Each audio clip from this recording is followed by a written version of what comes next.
Hello everyone, Ryan Young, KamaJiuJitsu.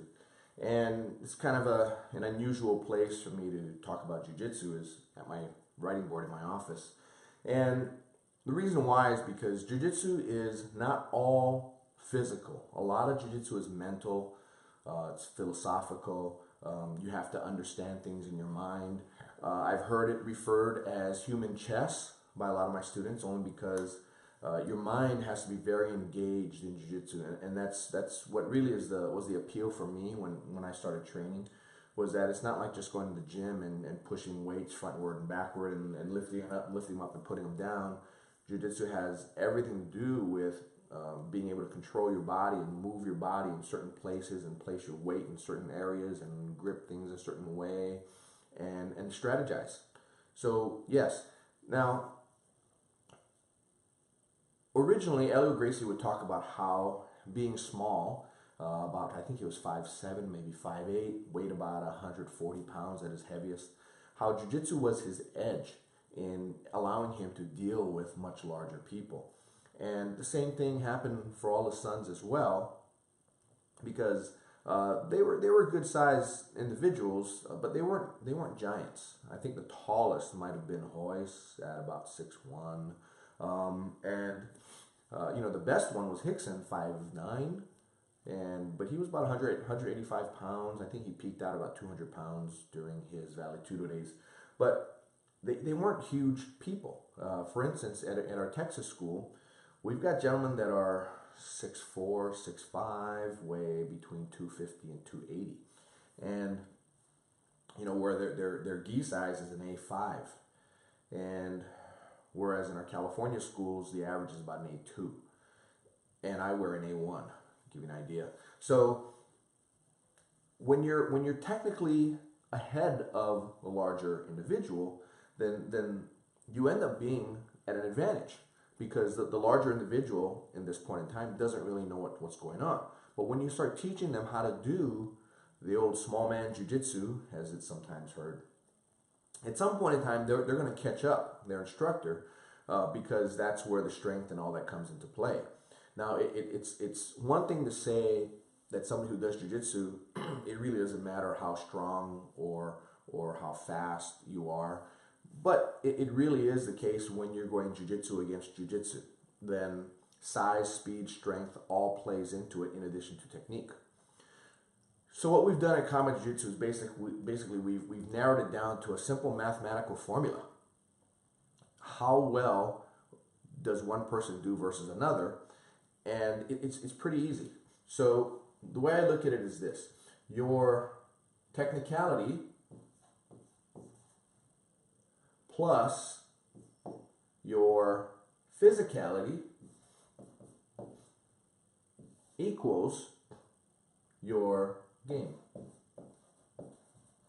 or also your results.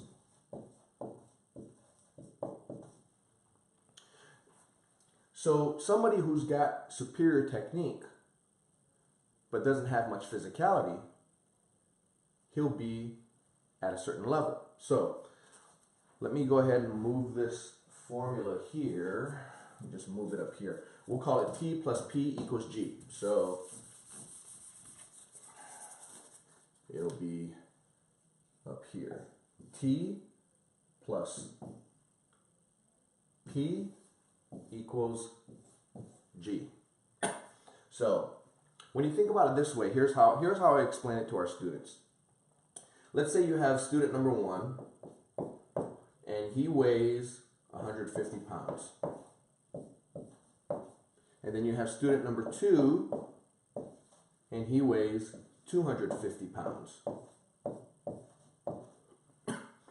So what you're looking at here is, let's say your G, let's put it as a number, let's put it at a 10.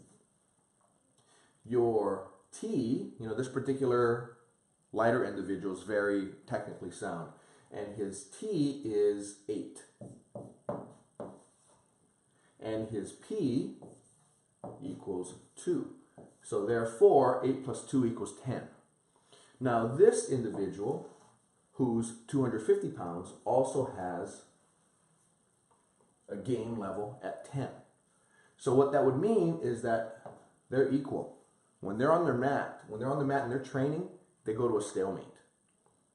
Well, how is that? Well, if you look at it this way, if you look at your technical for this gentleman and your physical for this gentleman, what you would be looking at, let's say he's a beginner. Let's say his technical is at 2 and his physical is at 8.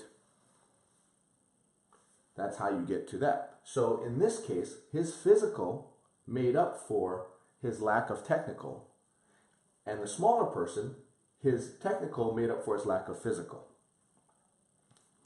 So now here's where it's actually pretty easy, but it gets a little confusing here. Now, let's say this 250-pound individual, over his time training, he improves his T. And his T has improved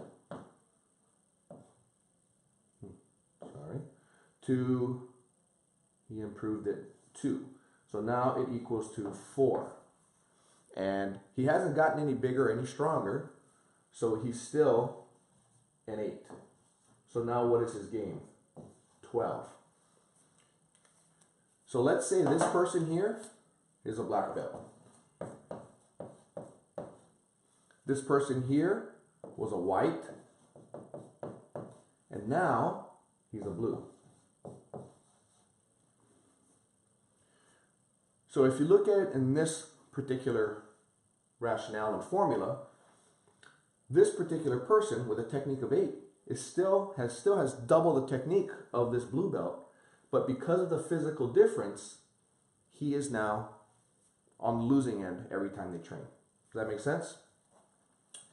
So what has to happen here? This particular black belt needs to either get stronger by 2, or he needs to increase his technique to 10 in order to keep up with this particular individual. Now, somebody who's small, that's why you look at, say, women and men, or even kids. You know, you might have some teenagers that are very good technically, but they're just not fully developed physically. And if you look at women, you know, their physicality may be 2 or even 1 versus a particular man. And that's why you have a blue belt man being able to handle a brown, sometimes a black belt woman. It's not that he's better, but it's that physicality helps him to make up for any deficit he may have in technique. So what we're looking at is, what's the point of teaching a person jiu-jitsu if they're only going to beat up on you because they're much stronger than you? So what we do when we're teaching our big guys is we tell them they need to take this down. They need to operate more at a level 2. So if they relax and they don't try to be strong all the time, then what you're looking at is their game is not really a 10, it's only a 4. Does that make sense? So what you're looking at is this person is deliberately throttling down on his strength. It's very important that you do that if you're a larger person. The reason is because if you're always going to rely on your physicality, you will never develop your technique. So what you should do is you dial this down so you can take that up. Your goal is to match your teacher. Your goal is to be at a level 8 here. Of course, by then you're not going to be a white belt. You will be a black belt as well over time, right? So what will happen is you'll have a technique of level 8. And once you start to get to the point where your technique is sound, that's when I tell my students, that's when Professor Dave tells his students to now bring your strength back into play. So now you're looking at P equals 8. Therefore, your total formula, or your game, equals to 16. That's why, when you look at tournaments, they have weight classes. Because you can have somebody who's very technically sound at a lighter weight category, And if that larger person is also at that technical level, this person, according to the formula, will never win. He may get lucky, but he'll never win. That's why you need to have weight classes. So, in answer to the question, does size make a difference? It does. It does. Now, I won't say it's equivalent to a belt rank or anything like that, because by saying that, what you're actually doing is you're making this person's technique level, you're trying to diminish it by saying a black belt here is equal to a blue belt here. No, it's not. Technique is technique. This person can do the technique just as well as this one and vice versa, but it's the physicality that makes all the difference in the world. This person just does not have the horsepower behind him to match him here when this person turns it on.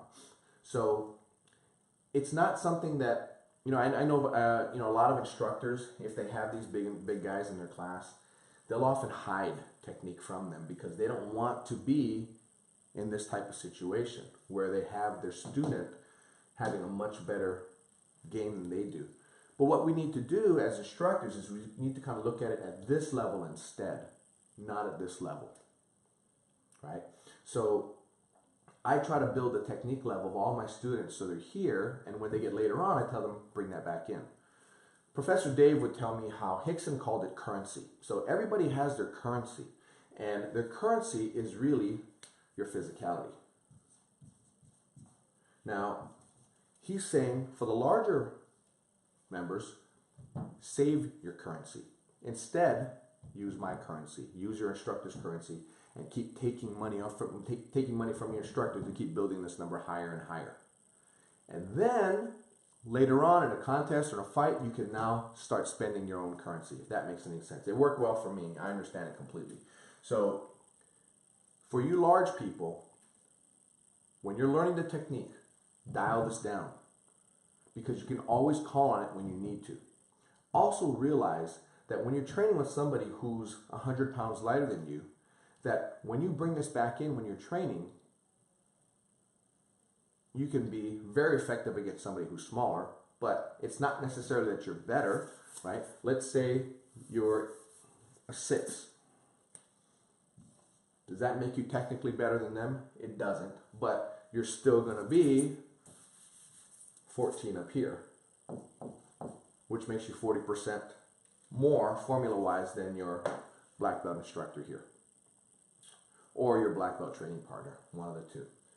So that's really a summary of understanding the difference between technique and strength, and how we combine our technique plus our physicality to end up where we're at. So I hope this was of help to you. It certainly was of help to me when I began to understand it. And it does help our students in kind of analyzing where they need to be, because this is all I really care about. Because this they'll always have. This is something that they need to learn, and that's why they come to the school. Anyway, time to get back on the mats. Have a great time. Thanks for watching.